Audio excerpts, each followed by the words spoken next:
Cette histoire commence une nuit dans un hôtel abandonné où nous plongeons dans le noir vers une nouvelle énigme paranormale inédite. Et après une tentative infructueuse, nous sommes revenus avec du matériel et un expert. Et cette fois-ci, les phénomènes nous ont pris de court. Bienvenue dans notre expérience la plus troublante. Alors, pour vous donner un peu de contexte, on fait souvent des urbex 2 jours. On a notre petite carte de spot à explorer, et c'est comme ça qu'on est tombé un peu par hasard sur cet hôtel abandonné vraiment impressionnant.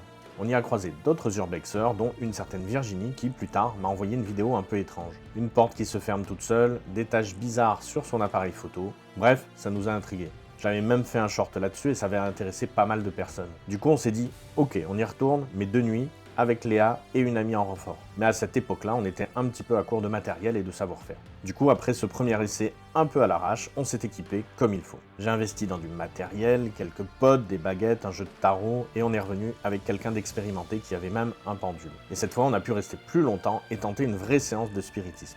Sans tout spoiler, disons qu'on a eu quand même pas mal de surprises avec les pods. Ouais. Après, c'est pas.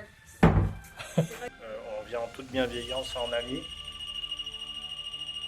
courant d'air n'est pas là pour faker le pendule. Vous trouverez le lien de cette vidéo en bas de ce short.